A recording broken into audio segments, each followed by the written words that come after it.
Muito bom. Vamos então iniciar nos entregando na mão de Jesus, agradecendo a Ele por esta oportunidade que Ele nos dá nesta noite de estarmos unidos em um único pensamento, de amor e carinho entre todos. Né? Que Ele possa nos abençoar e nos iluminar nesta noite, nos trazer um pouco mais de conhecimento para a nossa evolução física e espiritual. Vamos então orar e meditar com Jesus por alguns minutinhos.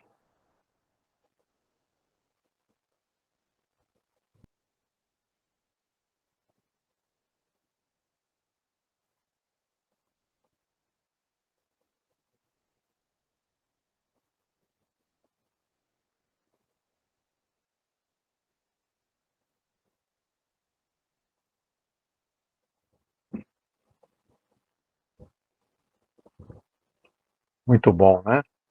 Momento maravilhoso. Somos envolvidos por uma paz muito grande, uma energia tranquila, calma, né? Que nos relaxa, não é verdade?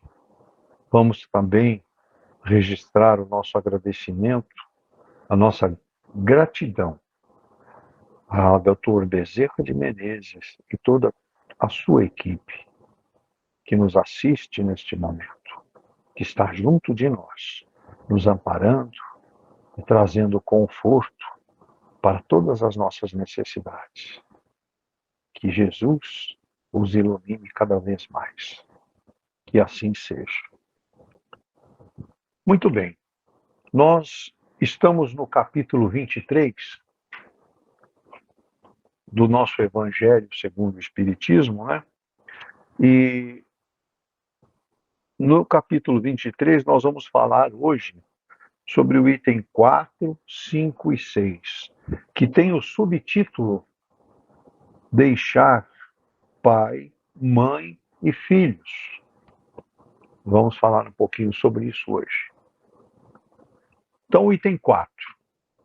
Todo aquele que tiver deixado por meu nome sua casa, ou seus irmãos, ou suas irmãs, ou seu pai, ou sua mãe, ou sua mulher, ou seus filhos, ou suas terras, por isso receberá o cêntuplo e terá por herança a vida eterna. São Mateus, capítulo 19, versículo 29. Item 5. Então Pedro lhe disse: Por nós, vedes que tudo deixamos e que vos seguimos.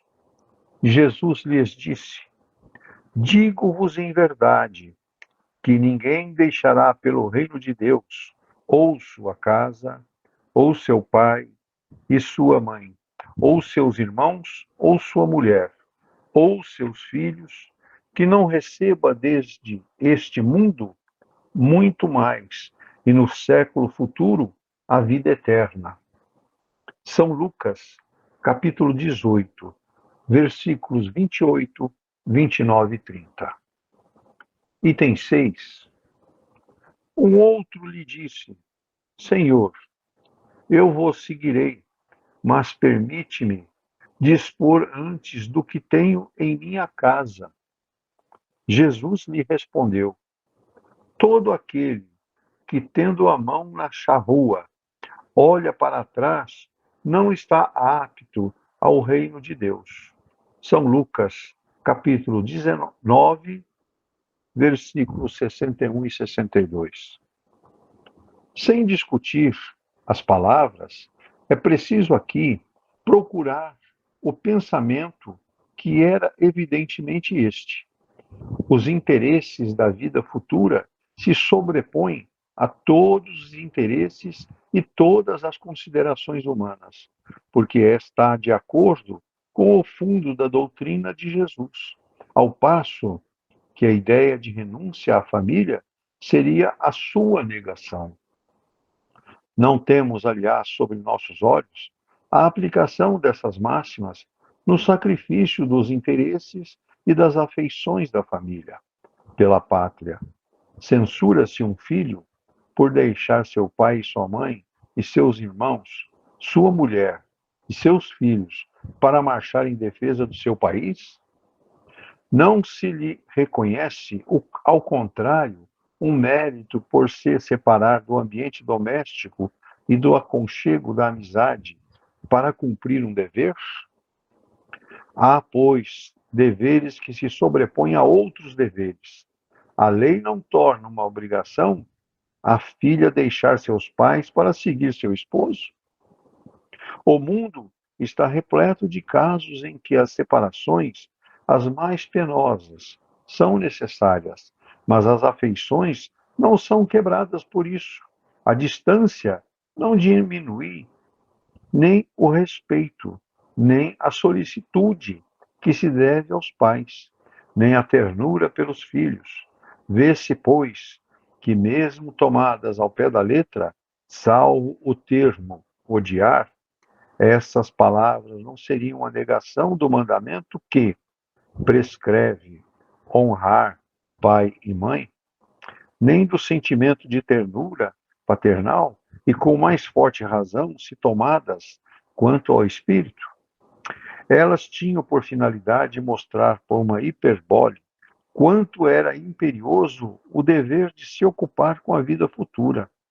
Deveriam, aliás, ser menos chocantes num povo e numa época em que, em consequência dos costumes, os laços de família tinham menos força do que numa civilização moral mais avançada.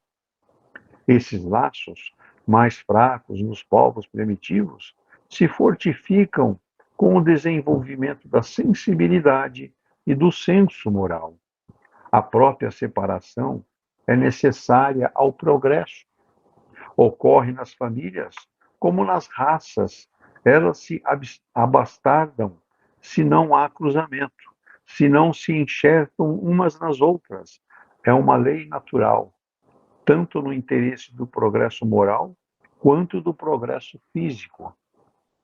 Essas coisas não são examinadas aqui senão do ponto de vista terrestre. O Espiritismo nos faz vê-las de mais alto, em nos mostrando que os verdadeiros laços de afeição são os do espírito e não os do corpo, que esses laços não se rompem nem pela separação, nem mesmo pela morte do corpo, que eles se fortalecem na vida espiritual pela depuração do espírito, verdade consoladora que dá uma grande força para suportar as vicissitudes da vida. Capítulo 4, número 18, e capítulo 14, número 8. Muito bem. Então está aí o nosso estudo de hoje, né? Mas pediria ao nosso irmão Davidson que pudesse nos trazer um pouco mais sobre o assunto. Davidson, tem a palavra. Uma ótima noite a todos. Olha, segundo as histórias de Minas Gerais, que um certo senhor José havia perdido o emprego. E, por sorte, ele havia economizado, por sorte e por segurança, ele tinha lá um determinado valor que ele economizou. O emprego, na época, estava escasso naquela pequena cidade. Em Minas tem muitas pequenas cidades maravilhosas em que ele vivia. E aí, com propósitos de querer fazer render suas economias sem emprego, até para garantir por um determinado tempo, ele ouviu a sugestão de um amigo para participar, apesar de proibido, de uma briga de galo. É proibido, hein? Mas ele, na época, ele escondidamente, e esse local era escondido, poucos sabiam na cidade, mas tinha lá a tal da briga de galo. E o seu José, todo animado, foi para lá. Chegando lá, era uma pessoa muito comunicativa, ele foi pesquisando e a pergunta dele era o seguinte: olha, qual é o galo bom? E as 4 ou 5 pessoas que ele pesquisou foram bem claros. Olha, o galo bom é aquele preto lá, é aquele galo preto lá do fundo. Sem vacilar, ele, ganancioso de alguma forma, ele apostou numa pancada toda a sua economia no galo preto. E esse galo preto apanhou muito, muito, e perdeu a batalha. E o seu José perdeu toda a economia. Ele buscou aqueles frequentadores assíduos e questionou, mas vocês não disseram que o galo preto era o galo bom? E os frequentadores, as 4, 5 pessoas que ele ouviu, sim, o galo preto é o bom. O branco que é o mal, perverso, assustador, bravo, que bate em todo mundo. Bom, resumo da ópera. Todo cuidado na comunicação e na interpretação. Todo cuidado. Tem que tomar muito cuidado em resumo.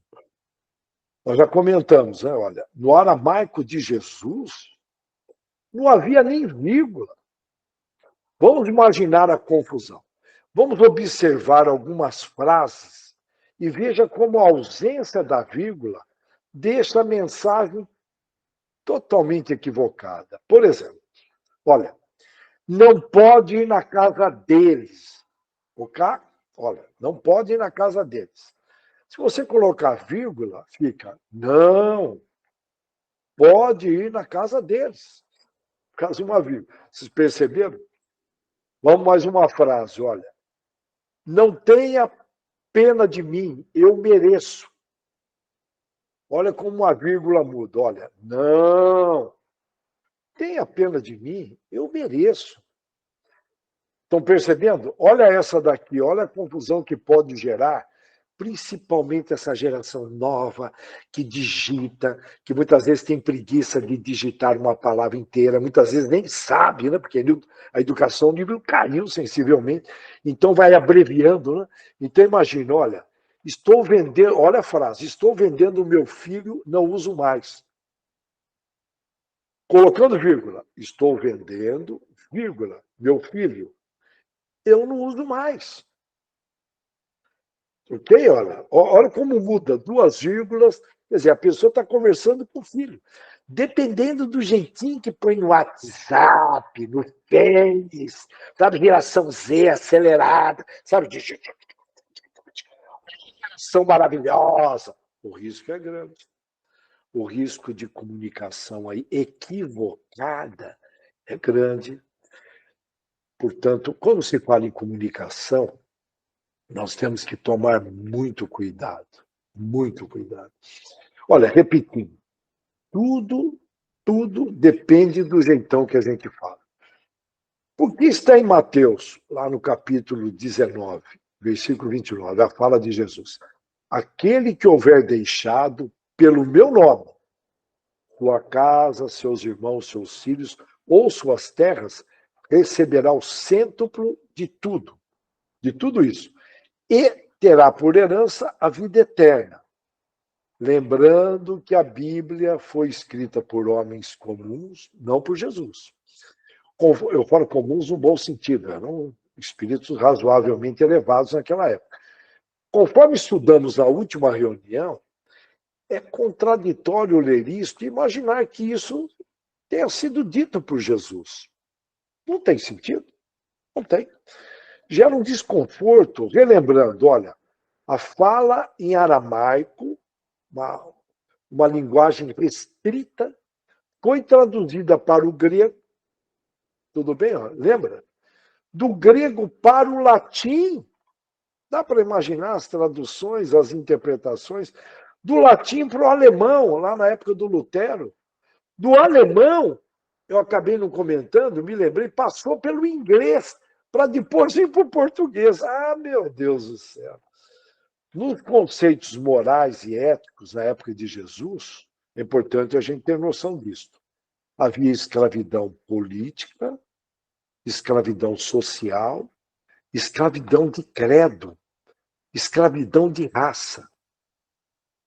Tanto a escravidão sempre teve. Hoje é um outro tipo de escravidão.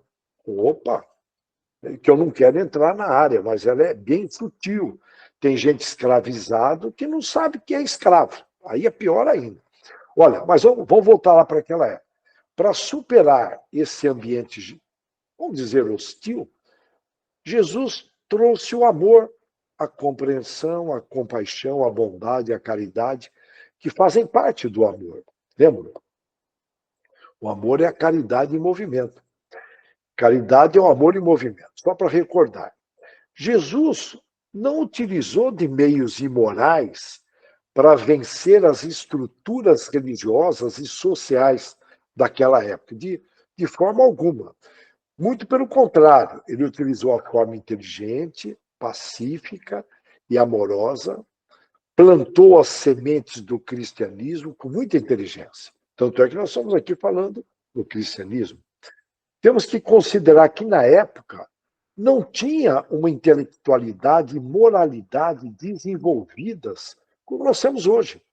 Jesus prometeu, inclusive na época, que no momento oportuno viria o Consolador, que Kardec mandaria as obras dele, Consolador, visando guiar o ser humano, já numa outra época, para a verdade. Lembra que a verdade se liberta. Através da verdade, a gente se liberta. Numa linguagem mais adequada para a época que nos encontramos. Eu estou lembrando de uma amiga minha, olha que interessante, hein?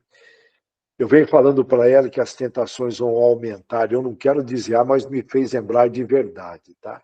Eu falei, olha, durante a noite, se você tiver alguma dúvida, peça. Escreva num papel, deixa na cabeceira a tua dúvida. Pode ser que não venha na primeira noite, mas pode vir na segunda, na terceira, na quarta noite. Mas pede lá, fala, olha, eu gostaria de saber a verdade sobre determinada dúvida. E ela comentou hoje de manhã para mim, olha que interessante, que eu tenho que colocar aqui, infelizmente são casos nada positivos, mas que vão virar muito mais comum do que já é, tá? Nesses próximos tempos, onde o mal não vai ter onde se esconder. Ele até um dado momento ele conseguia se esconder, hoje não tem mais jeito. Por isso que ele está escancarando, falando, olha, eu sou do mal, está na cara, só não enxerga quem não quer. E ela escreveu ontem à noite, falou, olha, o que está acontecendo com meu marido? Eu quero saber a verdade. E não é que 4 horas da manhã ela desconfiou, ela acordou querendo o celular dele. Vasculhou, estava escondido, embaixo do colchão. Ela, sem ele acordar, vasculhou e não é que descobriu uma traição. Conversamos hoje de manhã, eu tive um lapso, quer dizer, conversamos mais na hora do almoço, que eu tive que trabalhar, mas de manhã ela falou, na hora do almoço a gente conversa. E uma situação delicada. Né? Então, aqui, quando fala buscar a verdade, a gente tem que levar mais a sério. Né? Buscar a verdade em nós e em quem está ao nosso redor. Né? Visando.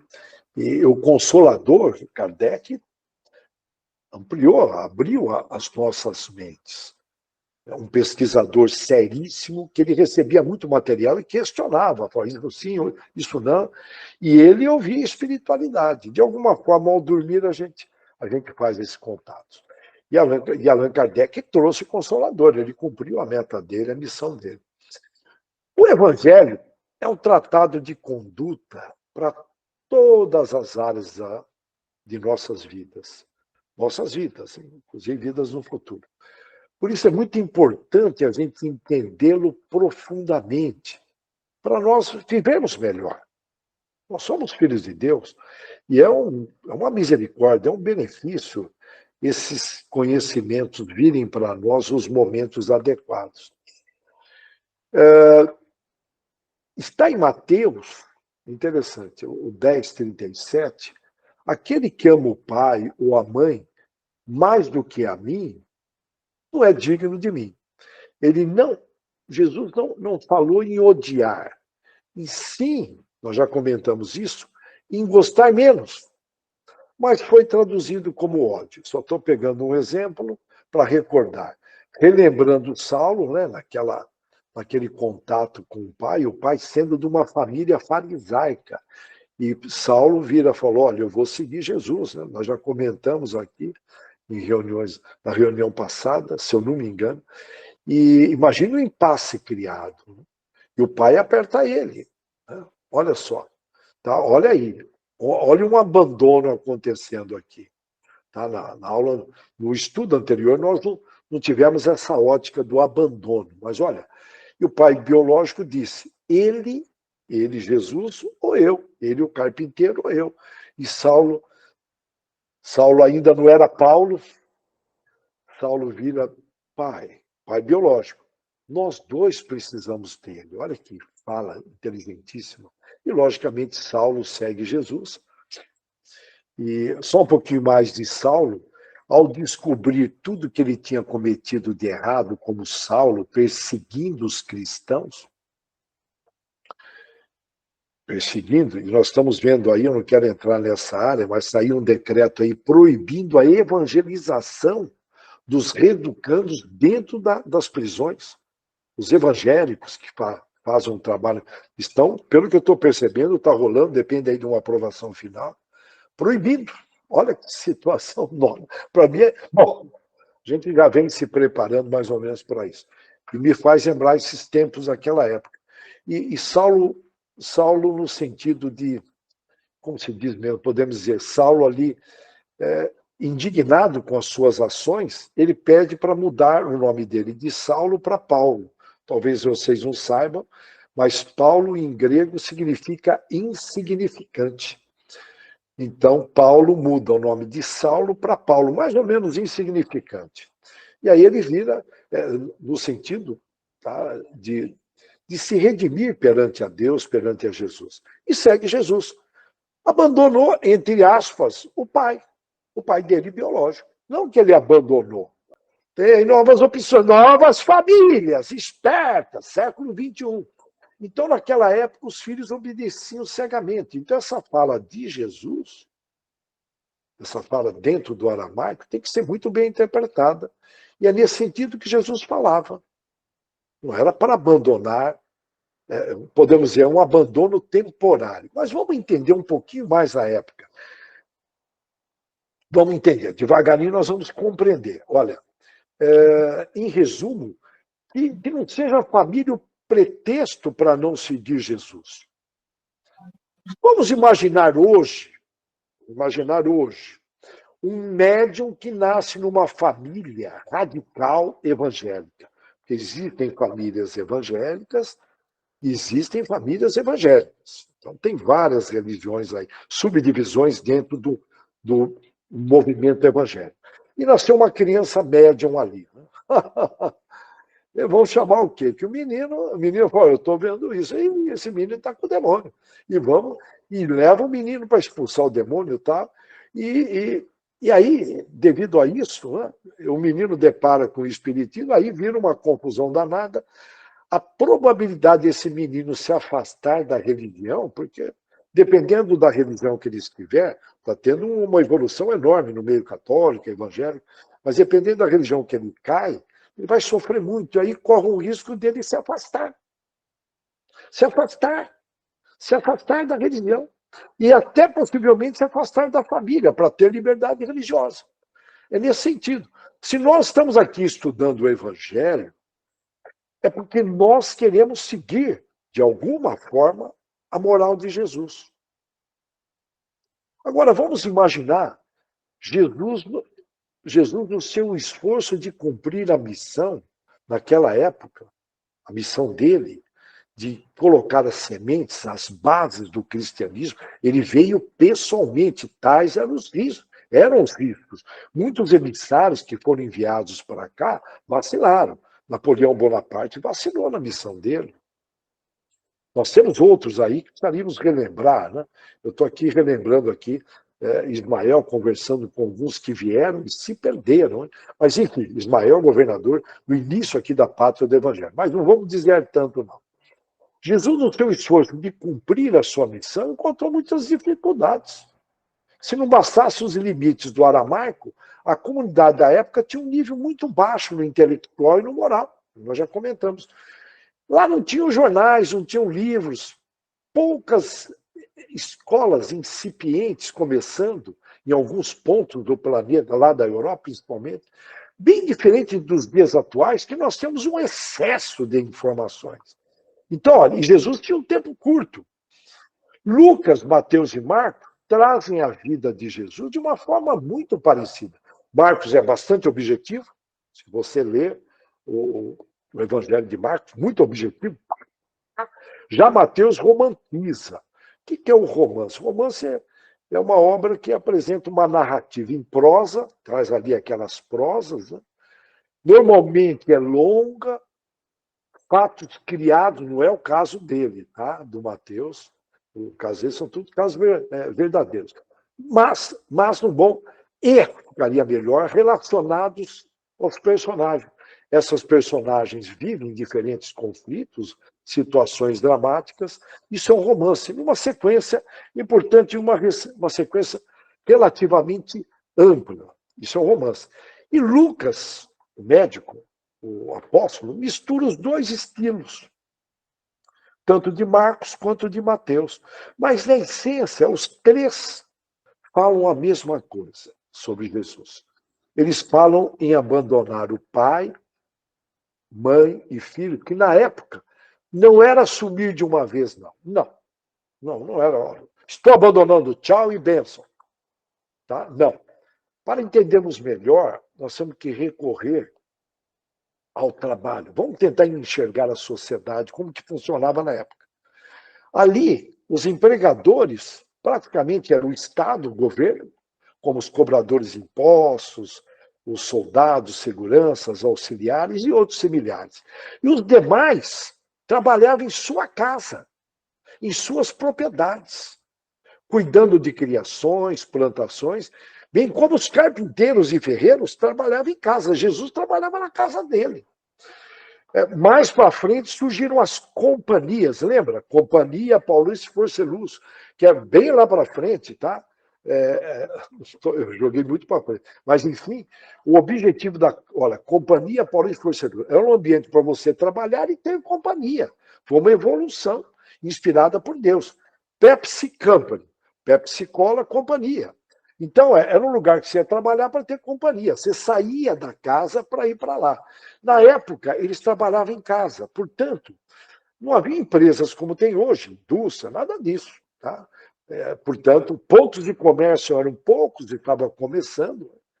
Alguns pontos como Veneza, eu já levei ali para a Itália, alguns pontos. Portanto, as pessoas ficavam muito em casa e uma boa parte ociosa, totalmente sem informações. Eu vou repetir, não tinha jornais, não tinha livro, não tinha nada. E Jesus, que sempre enalteceu o trabalho e continua enaltecendo, estimulou ali que ele saísse de casa. Vamos entender por que sair de casa? Para eles se relacionarem, evoluírem com as relações. Lembrando que nas relações, você vê que os propósitos de Jesus eram muito amplos. Eu não sei se eu colocaria dentro do cristianismo isso, eram amplos, eram propósitos sociológicos. As pessoas saírem para se relacionarem, considerando que elas tinham vidas diferentes. Vieram, já estavam as 4 migrações de Capela. Então, é nas relações que a gente se cura, que a gente aprende, se cura e se liberta. Quanto mais a gente convive, pessoas que trabalham num balcão, atendimento de clientes, é um privilégio. Basta ver que eles têm um jeitão diferente, profissionais de vendas, do que aquele menino ali enfurnado no computador. Não é verdade? Em casa, ali no caso, eles ficavam muito tempo juntos, ociosos ou trabalhando. E ali, como que eles iriam evoluir? Era um conhecimento ali fechado. E, ao sair, eles encontravam outros estímulos evolutivos para atividades sociais. E como Jesus tinha esse tempo curto para trazer o caminho, a verdade e a vida, naquela região, era uma região muito sacrificada, poucas árvores, um calor danado, né? Basta dar uma analisada onde Jesus circulou, aquele terreno arenoso, e gastava-se dias para ir de um ponto ao outro, não dava para você ir correndo, você transpirava, enfim. E aí esse abandono temporário era uma espécie de peregrinação. Conforme Jesus ia passando, as pessoas abandonavam temporariamente a família para aprender, se curar e se libertar com Jesus. E as pessoas ficavam, lógico, sensibilizadas por Jesus, né? e para aprender com elas. As novas maneiras de encarar a vida eram uma sumidade. E Jesus tomava muito cuidado para falar uma linguagem adequada para a época. Porque hoje nós, ao traduzir a linguagem de Cristo, a gente vê que é uma linguagem da física quântica. Hoje a gente interpreta assim. Então ele tomava muito cuidado, é uma linguagem que está atravessando o tempo. Então, Jesus era praticamente uma escola, um hospital, porque ele curava também, né? E libertava. Olha que privilégio. Vou imaginar eu ali na minha família, fechado, né? Meu pai não passava nada, porque não tinha conhecimento. Vou usar um termo ignorante com o maior respeito, eu estou me imaginando na época. Minha mãe ignorante, meu pai ignorante, meus irmãos ignorantes, eu ignorante. Olha,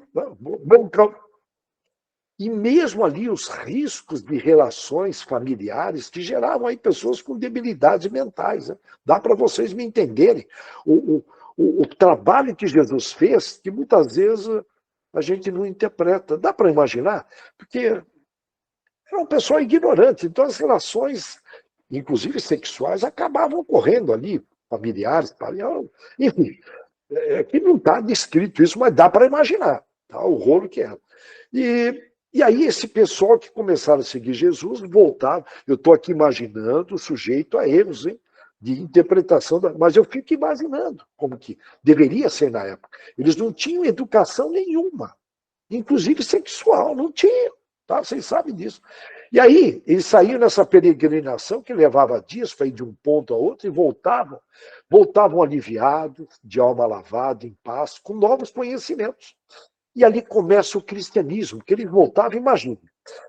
Vou imaginar uma situação, aquela população que estava saindo doutrinada, foram doutrinadas aquela população com as leis de Moisés, dente por dente, olho por olho.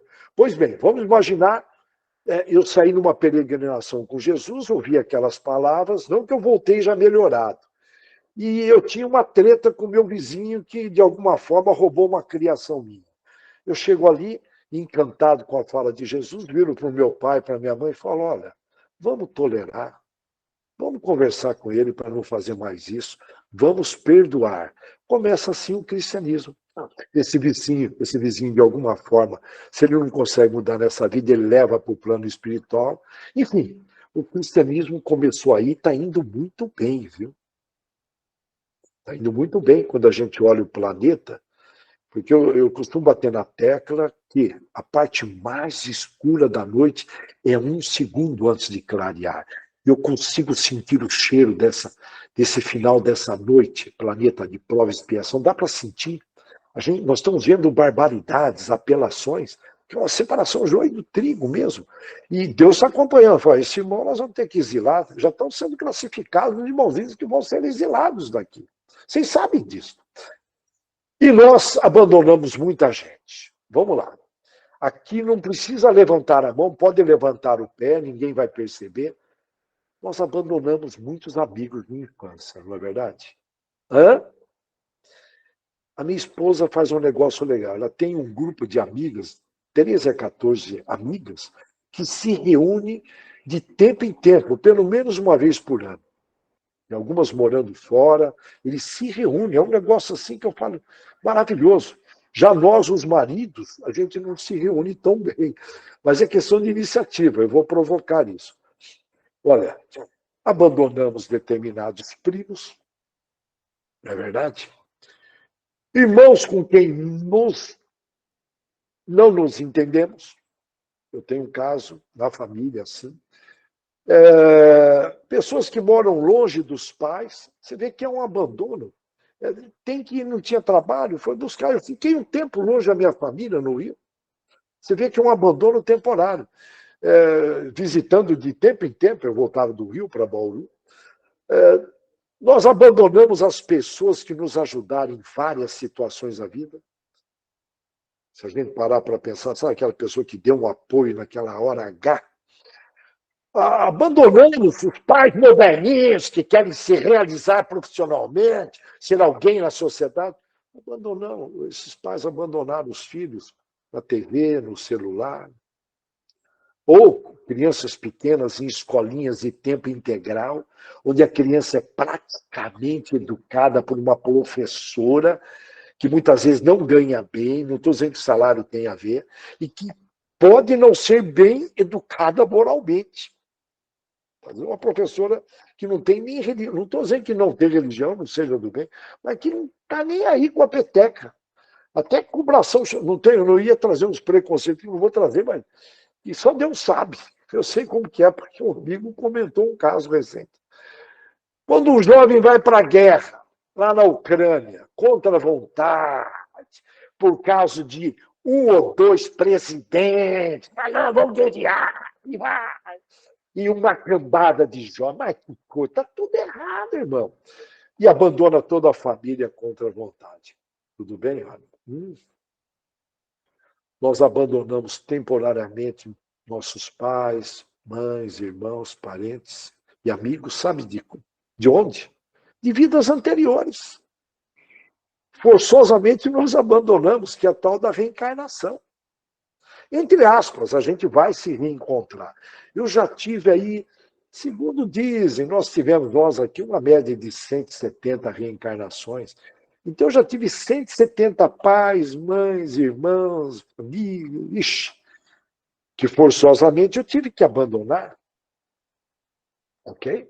Vocês estão me entendendo esse abandono? Muito relativo, hein?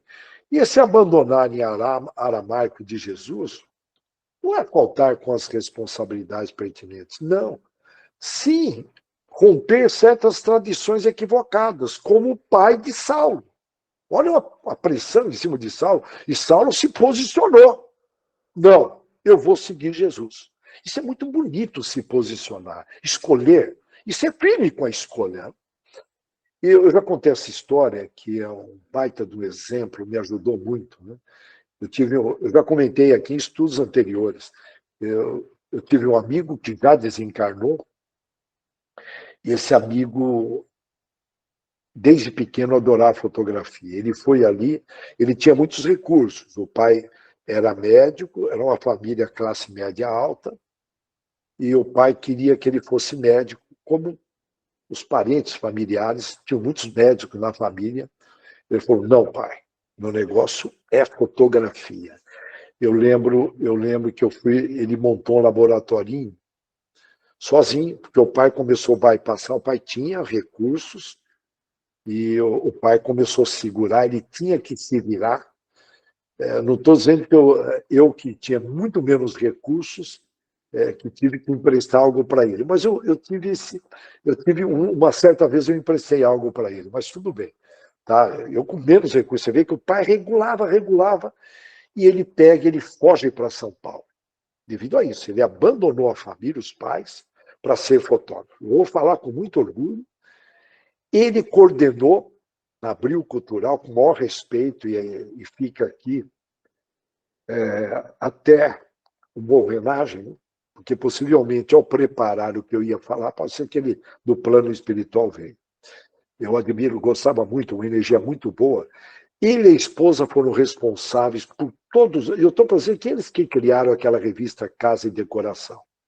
Enquanto ele esteve vivo, foi ele o grande responsável, viajava o Brasil todo, portanto, foi considerado pela Abril Cultural, lá na Marginal do Tietê, em São Paulo, se não o melhor, um dos melhores fotógrafos do Brasil. O camarada sabia a missão dele, que era ser fotógrafo, e colocava muito amor, sempre sorrindo, um espírito elevadíssimo.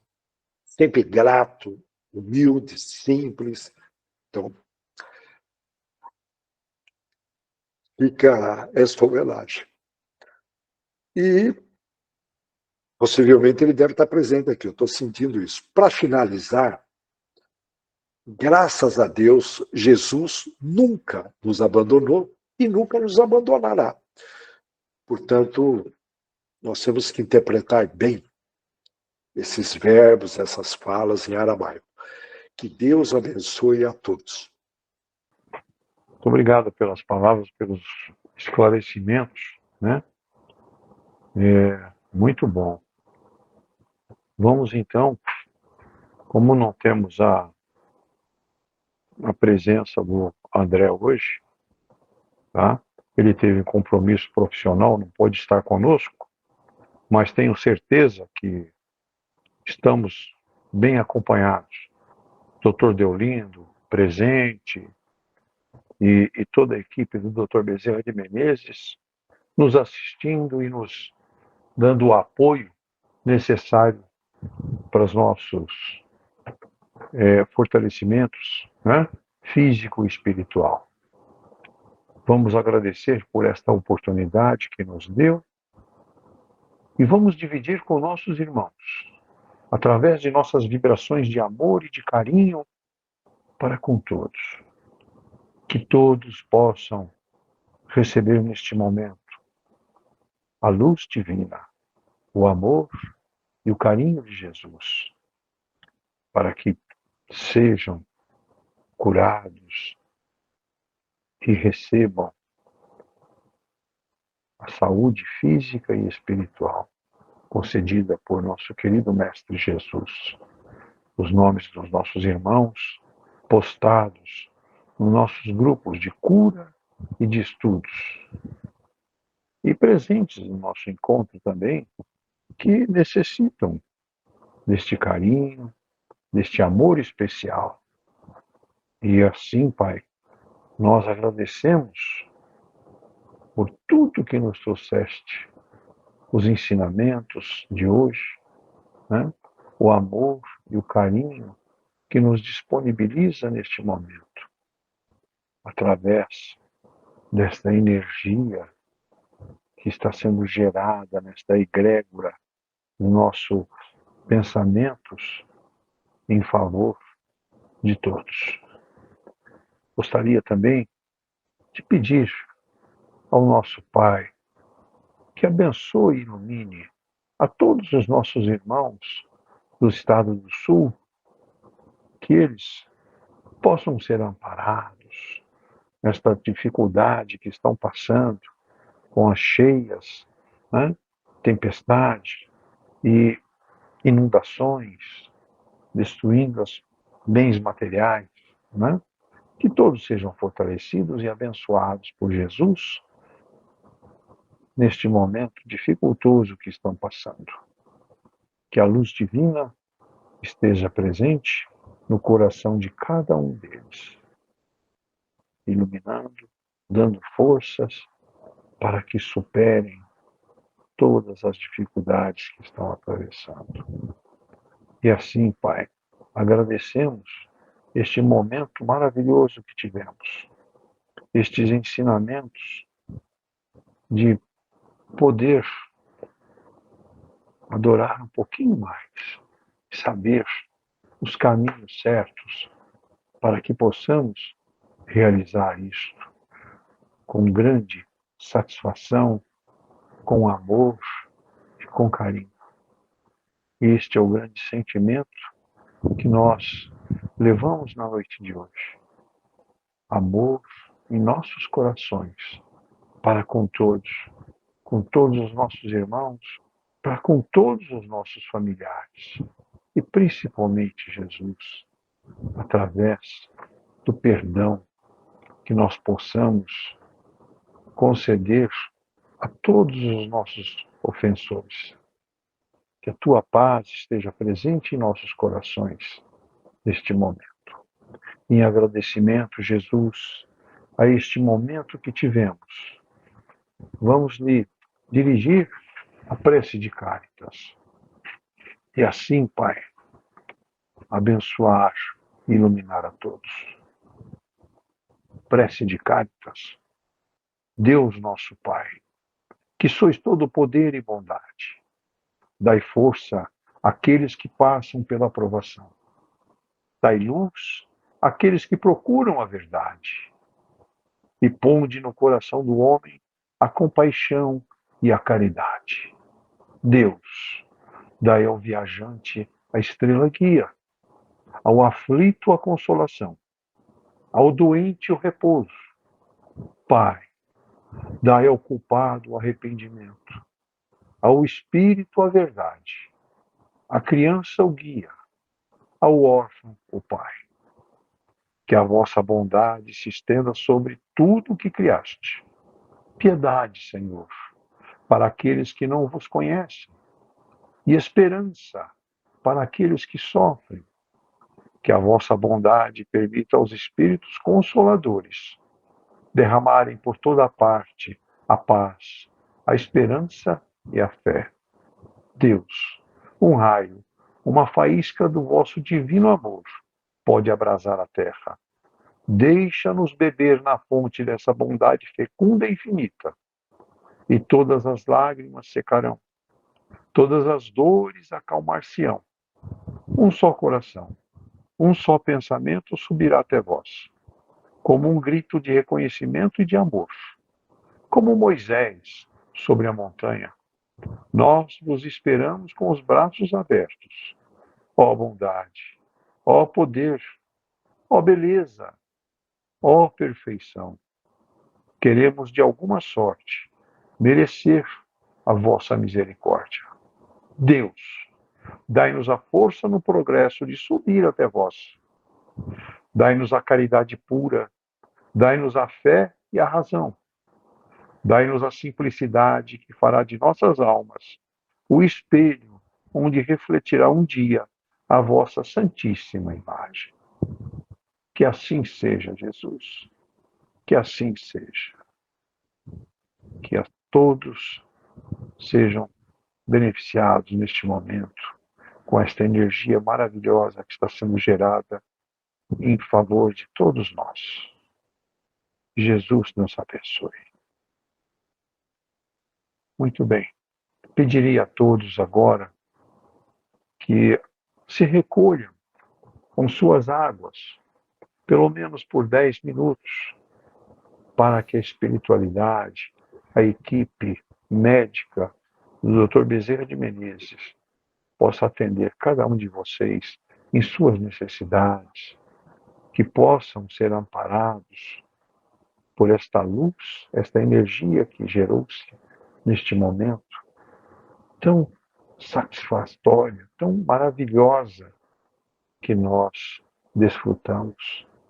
Que esta paz envolva os nossos lares e permaneça entre nós. Obrigado, Jesus. Obrigado, meu querido Pai Deus. Que assim seja.